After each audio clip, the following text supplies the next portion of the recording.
nicely. So let us just come together in that beautiful quietness of the heart. Such a busy time in the outer world. Just let's come to that still heavenly place where there is eternal peace and awareness of the great light. So let us remember before God the great need of all humankind, that we may pray to God as we make quiet that busy mind of every day. Let us open our hearts to the Father, Mother, God, and to Christ the Son, to the Holy Trinity of wisdom, love, and power.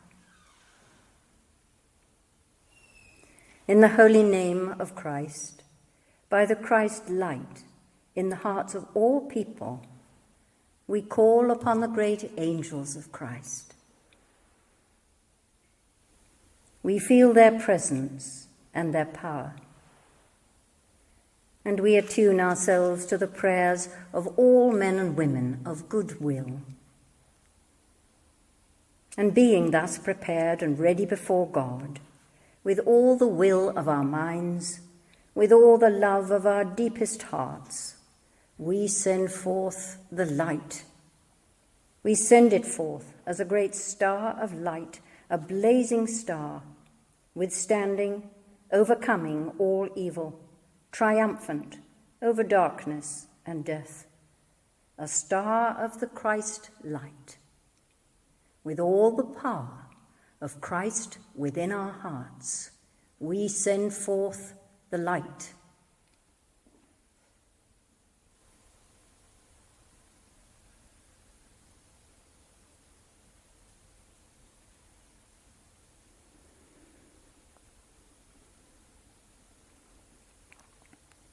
Behold in the heart now of the Christ star all the leaders and peoples of the continents of the Americas, the very soul of the Americas.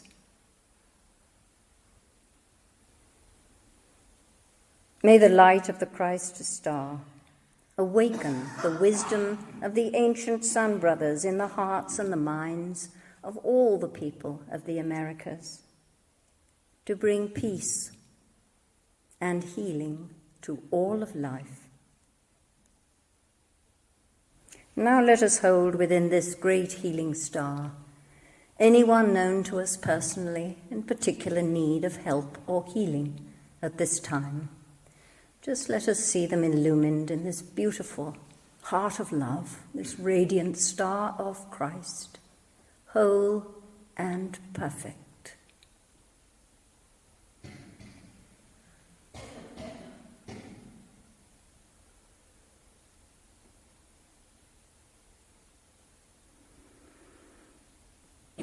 And we thank thee, Lord, for your presence and for the blessing of your healing grace upon these, your family, whether individually,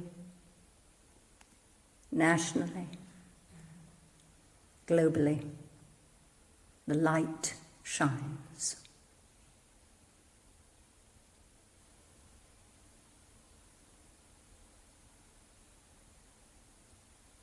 Amen. Amen. Amen.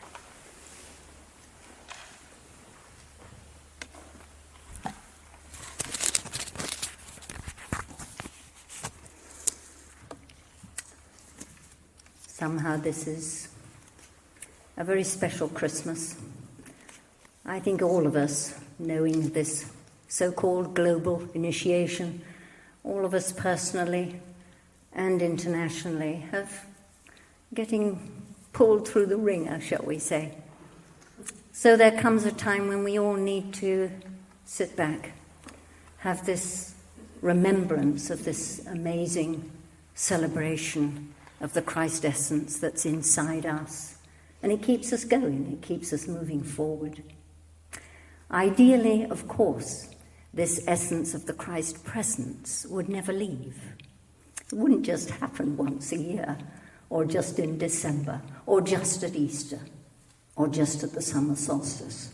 It would be something we would keep most holy within us all year long.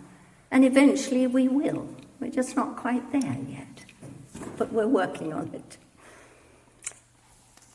I'd like to share a little piece that a lot of us will know from St. Luke's Gospel. Familiar words. And it came to pass, when the angels had departed from them into heaven, that the shepherds were saying to one another, "Let us go to Bethlehem. Let us see this thing which has come to pass, which the Lord has made known to us." So they went with haste, and they found Mary and Joseph, and the babe lying in a manger. And when they had seen, they understood what had been told to them concerning this child. And all who heard marveled at the things told to them by the shepherds. And Mary kept all things in her mind and pondered them in her heart. And the shepherds returned, glorifying and praising God for all they had seen and heard, even as it was spoken to them. So here we have the birth of the Son, an extraordinary and very beautiful time in the history of the world. The life of Jesus, we know, is a historical fact, but surrounded by history, by myth, by legend, a profound, exquisite inner mystery. Perhaps we can imagine a little of what it was like at that time in the area of the Middle East. It was under oppressive Roman rule. The Jewish people and many sects were under this harsh rule, and there was much opposition, unrest, crime, things that go on in a so-called civilized world, but particularly we understand around that area in Galilee.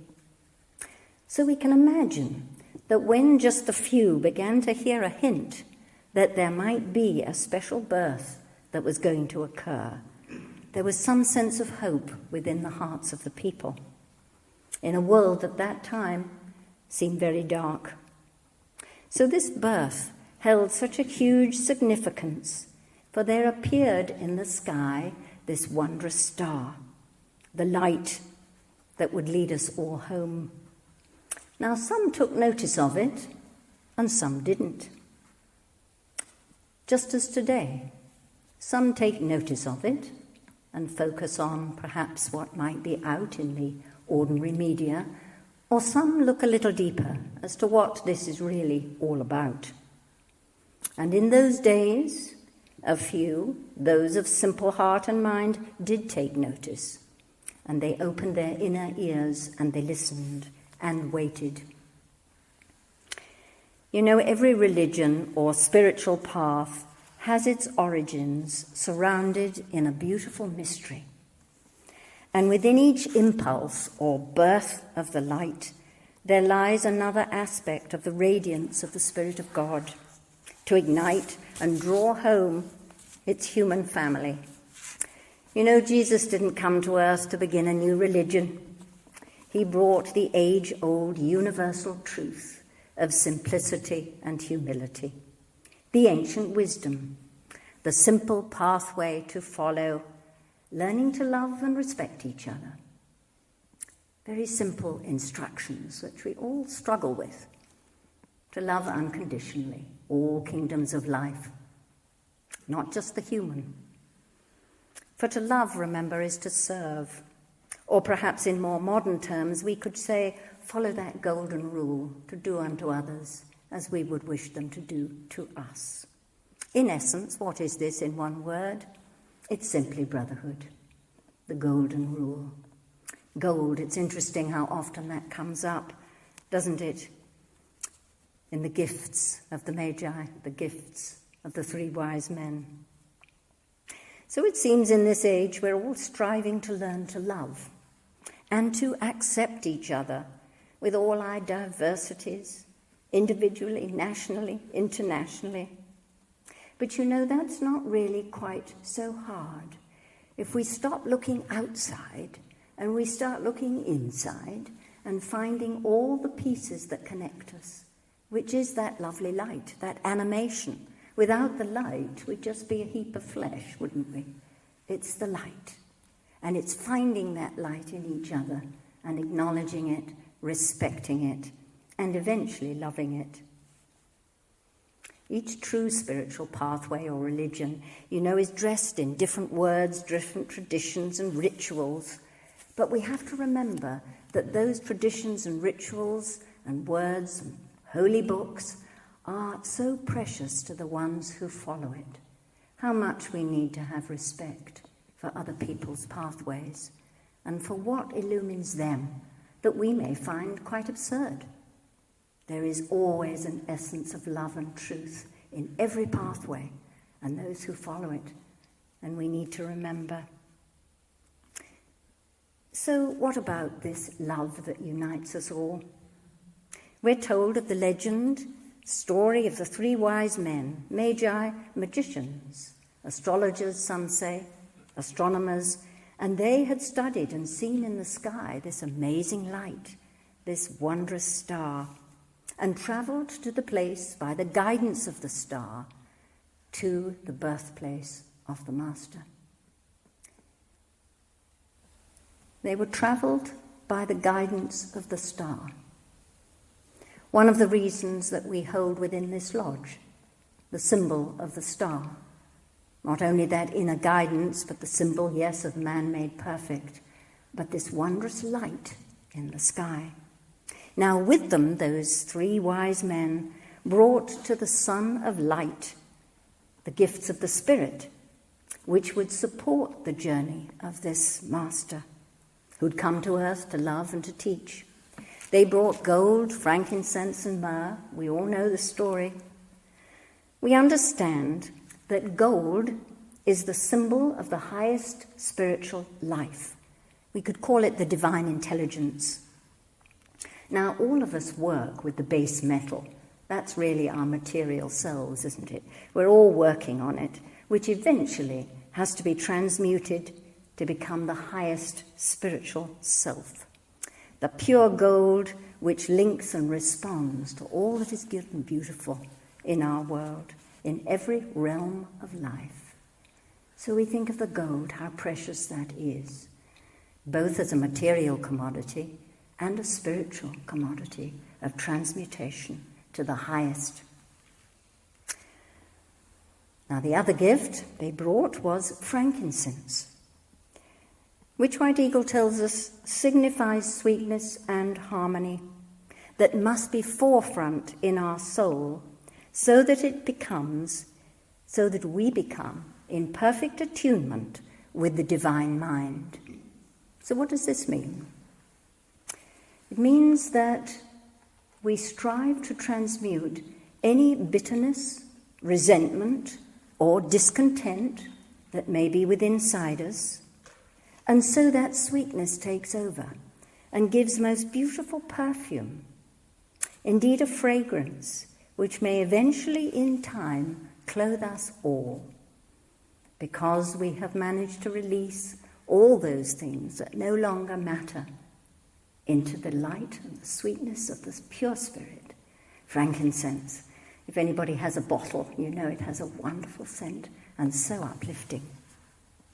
And the third gift was myrrh. Now, myrrh has a bitter taste and signifies all our disappointments, frustrations, and the great challenges that we all face, which eventually come. We've asked for them, haven't we, as we work through our sowing and reaping, working through our karma. We have to manage this bitterness, don't we? Because it's the refining of ourselves to a more beautiful existence. So if we can all accept what we've drawn to ourselves in this life, remember it's never by accident. It's never by accident. What has come to us is particularly vital to our individual soul growth and has been brought there in due thought and with great love. If we can accept what we have drawn to ourselves, simply and humbly, then the way becomes magically open to a wider and more perfect life. This is the gift of myrrh, bitterness. But it's rather like a seed for our future joy. And to those of us, those of you who may be going through a particularly difficult time at present, can remember that this is the seed, that wonderful seed, which will eventually blossom into heavenly joy. These gifts of gold, frankincense, and myrrh were brought to the feet of the Master. And they're brought to us too. They're brought to every human. Spiritual gifts to become spiritually strong for our journey together in this life.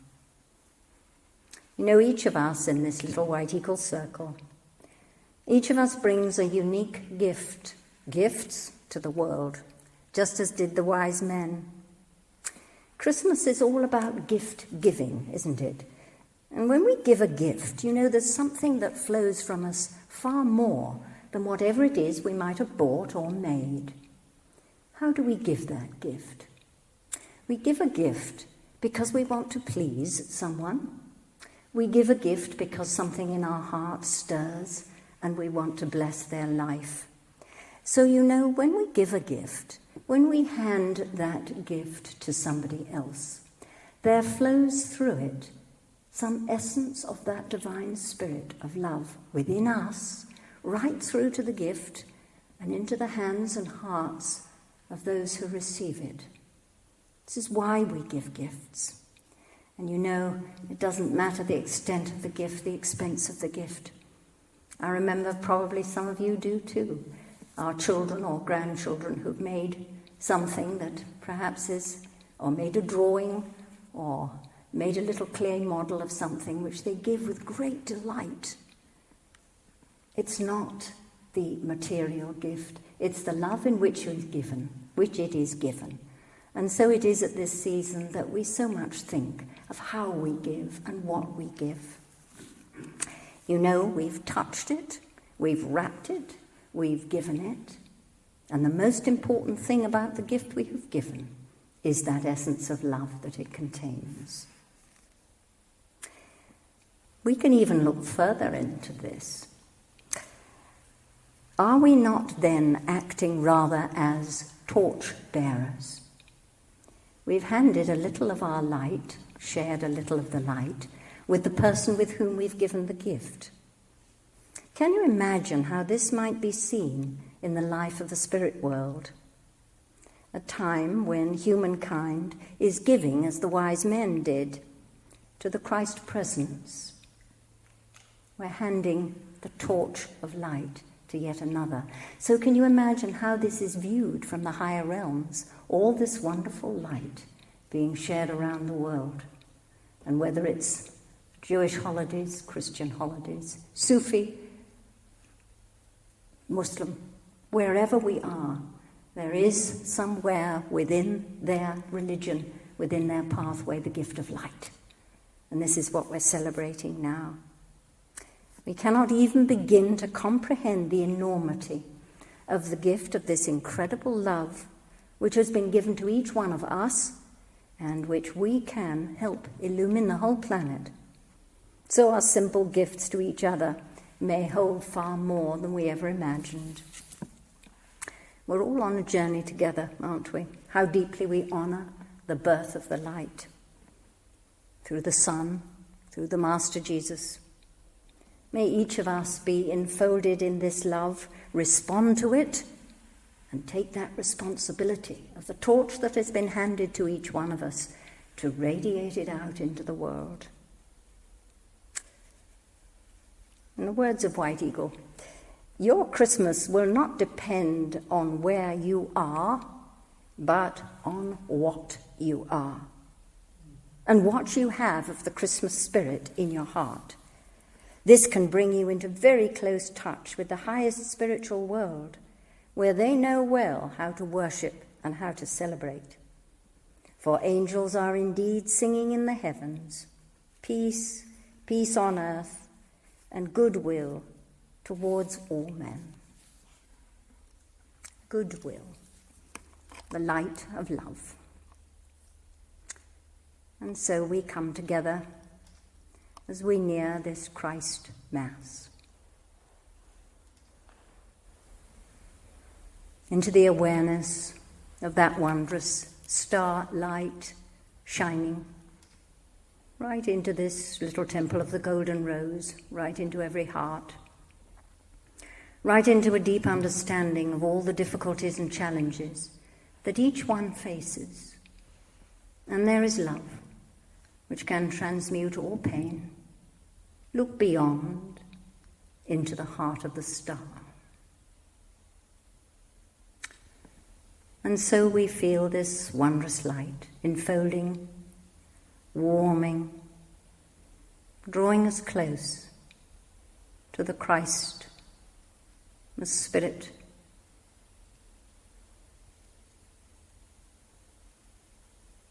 to the awareness of the great masters, particularly the Master Jesus, who still is so close to the earth plane, bringing his love, understanding, and illumination to the path. So we feel now that illumination of light, of warmth, caring, support, and deep spiritual blessing. Let us open our hearts into the blessing of the Christ Mass in the silence.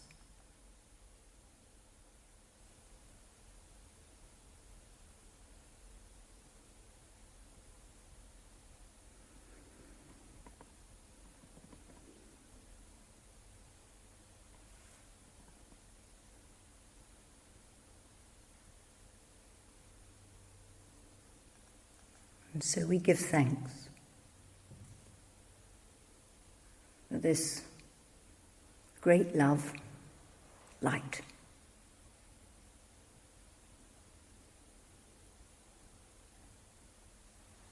And may those blessings be open to the open heart, flowing into each heart.